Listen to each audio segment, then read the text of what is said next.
নমস্কাৰ ছাত্ৰ ছাত্ৰীসকল, তোমালোক সকলোকে মোৰ চেনেলটোৰ মজিয়ালৈ স্বাগতম জনাইছোঁ। তোমালোকে ভিডিঅ'টো প্ৰথমৰ পৰা শেষলৈ চাবা, তেতিয়াহে পাঠ্যত থকা কথাবোৰ বুজিবলৈ সক্ষম হ'বা। আজি আমি তৃতীয় শ্ৰেণীৰ ক আৰু খ যোগ নামৰ 6 নং পাঠ্য পঢ়িম।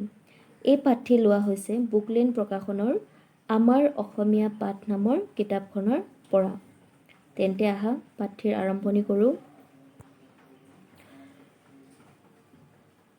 ক আৰু খ বৰ্ণৰ লগত অন্য বৰ্ণ যুক্ত হ'লে তাৰ উচ্চাৰণ কেনেকুৱা হয় সেই সম্পৰ্কে মই প্ৰথমে পঢ়ি যাম।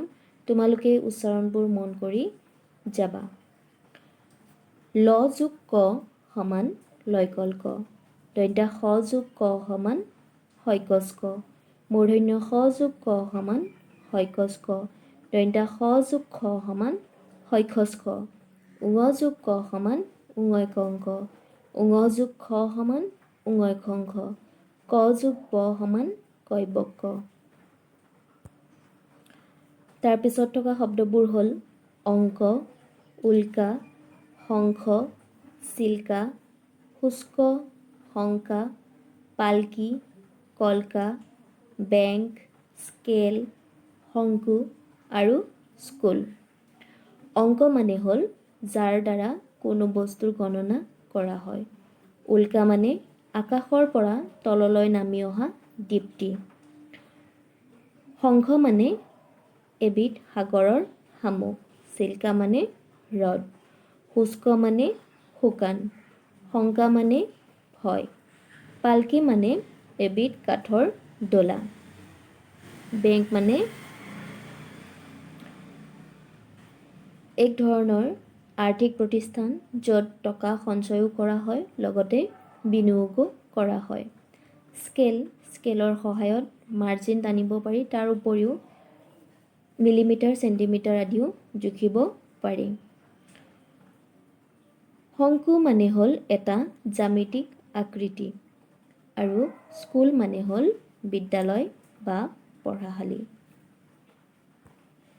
ইয়াৰ পিছত থকা শব্দবোৰ হ'ল শংখিনী, পংকিল, কংকৰ, স্কুটাৰ, জ্যোতিষ্ক, শংকৰ, স্খলন, ভাস্কৰ, বিস্কুট, বলকল, শ্ৰীলংকা আৰু শৃংখল। শংখিনী মানে হ'ল এবিধ বিষধৰ সাপ। পংকিল মানে বোকাযুক্ত। কংকৰ মানে শিল, ইটা আদিৰ সৰু টুকুৰা। স্কুটাৰ মানে দুচকীয়া বাহন। জ্যোতিষ্ক মানে হ'ল সূৰ্য, চন্দ্ৰ, গ্ৰহ, নক্ষত্ৰ আদি জ্যোতিৰ্ময় পদাৰ্থ। শংকৰ মানে শিৱ। স্খলন মানে পতন। ভাস্কৰ মানে সূৰ্য। বিস্কুট এবিধ খোৱা বস্তু। বলকল মানে বাকলি। শ্ৰীলংকা এখন দেশৰ নাম। শৃংখল মানে হ'ল শিকলি। ইয়াৰ পিছত থকা শব্দবোৰ হ'ল পংকজিনী, জাতিস্কাৰ, পুষ্কৰিণী, পুৰস্কাৰ, উল্কামুখী, অহংকাৰ, শংকনীয়, নমস্কাৰ, শংখচূড়, পৰিপক্ক, শংকাকুল আৰু বহিষ্কাৰ। পংকজিনী মানে হ'ল পদুম পুখুৰী। জাতিস্কাৰ মানে সুন্দৰ, শোভিত। পুষ্কৰিণী মানে হ'ল পুখুৰী। পুৰস্কাৰ মানে ৰিৱাৰ্ড। উল্কামুখী মানে উল্কাৰ নিচিনাকৈ ওপৰৰ পৰা তললৈ নামি অহা। অহংকাৰ মানে হ'ল গৌৰৱ কৰা। শংকনীয় মানে হ'ল ভয় কৰিবলগীয়া। নমস্কাৰ মানে হ'ল দুই হাত জোৰ কৰি অভিবাদন জনোৱা। শংখচূড় হ'ল এজনা ধাৰ্মিক অসুৰ। পৰিপক্ক মানে হ'ল সম্পূৰ্ণ পাৰ্গত। শংকাকুল মানে ভয়াৱহ আৰু বহিষ্কাৰ মানে হ'ল বাহিৰ কৰি দিয়া।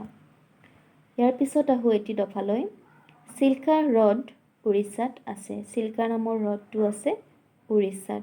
শ্ৰীলংকা ভাৰতৰ প্ৰতিবেশী দেশ। প্ৰতিবেশী মানে ওচৰতে থকা এখন দেশ হ'ল শ্ৰীলংকা। সাগৰত থাকে শংখ, নিগৰীয়া শামুকে বোলে ময়ূতাৰে বংশ। এইটো হ'ল এটা ফকৰা যোজনা। এই যোজনাটোৰ মাজেৰে দুটা অৰ্থ প্ৰকাশ কৰা হৈছে। এটা হ'ল উপৰুৱা অৰ্থ আৰু আনটো হ'ল গভীৰ অৰ্থ। উপৰুৱা অৰ্থৰ জৰিয়তে ইয়াকে বুজোৱা হৈছে যে সাগৰত থকা শংখ হ'ল অতি মূল্যৱান এবিধ শামুক। এই শামুকৰ ভিতৰত মাণিক বা মুকুতাও পোৱা যায় আৰু শংখক মন্দিৰতো স্থান দিয়া হয়। কিন্তু আমি সাধাৰণতে দেখা নেগুৰ থকা শামুকেও নিজকে সাগৰত থকা শামুকৰ বংশধৰ বুলি পৰিচয় দিয়াৰ কথা ইয়াৰ মাজেৰে প্ৰকাশ কৰিছে। ইয়াৰ আন এটা অৰ্থ হ'ল কিছুমান মানুহেও জনপ্ৰিয়তা থকা কিছু মানুহৰ বংশধৰ বুলি নিজকে জহাই ফুৰে। সেই মানুহচামৰ কথাও এই ফকৰা যোজনাটোৰ মাজেৰে ক'বলৈ বিচৰা হৈছে। তাৰপিছত আছে মহাপুৰুষ শ্ৰীমন্ত শংকৰদেৱ বৰদোৱাত উপজিছিল। মহাপুৰুষ শ্ৰীমন্ত শংকৰদেৱৰ জন্ম হৈছিল নগাঁৱৰ বৰদোৱাৰ আলিপুখুৰী নামৰ ঠাইখনিত। বলকল মানে হ'ল গছৰ বাকলি। ইয়াৰ পিছত এটা কবিতা দিয়া হৈছে। কবিতাটি মই পাঠ কৰিছোঁ, শুনি যাবা। ভাইটি কৰা নমস্কাৰ, যদি হোৱা পৰিষ্কাৰ, পাবা তুমি পুৰস্কাৰ। উল্কা চাবা দুভাগ ৰাতি, অংক কৰিবা ফলিত পাতি। আমি কি কৰিব লাগে? মানুহক, অচিনাকি মানুহক পৰিচয় দিয়াৰ আগতে অভিবাদন জনাব লাগে বা নমস্কাৰ জনাব লাগে। আৰু কৈছে যদিহে তুমি পৰিষ্কাৰ হোৱা তেন্তে তুমি আনৰ পৰা পুৰস্কাৰ পাবা। উল্কা চাবা দুভাগ ৰাতি, অংক কৰিবা ফলিত পাতি। উল্কা সাধাৰণতে ৰাতিহে ভালকৈ দেখা পোৱা যায় আৰু দুভাগ ৰাতি উল্কা চোৱাৰ কথা সেয়ে কোৱা হৈছে। তাৰ উপৰিও অংক কৰিবা ফলিত পাতি। অংক কৰোঁতে সাধাৰণতে কি হয়, কিছুমান যোগ বিয়োগ আদিও কৰিব লগা হয়। লগতে কিছুমান ভুল হ'লে আমি শুধৰাব পৰাকৈ ফলিত পাতি কৰিবলৈ দিয়া হৈছে। ফলি মানে স্লেট। আজিকালি অৱশ্যে তাৰ ব্যৱহাৰ খুবেই কম। তোমালোকে এতিয়া বহী আৰু পেঞ্চিলৰ সহায় লৈহে অংকবোৰ কৰা চাগে। আগতে আমি কিন্তু ফলিতহে অংক কৰিছিলোঁ। পাঠটিৰ মূল কথা এইখিনিয়ে। আজিৰ পাঠটি শুনি কেনেকুৱা পালা তোমালোকে মোক জনাবা। তাৰ উপৰিও ভিডিঅ'টো ভাল লাগিলে লাইক আৰু শ্বেয়াৰ কৰিবা। তাৰ উপৰিও চেনেলটো ছাবস্ক্ৰাইব কৰিবলৈ নাপাহৰিবা। ধন্যবাদ।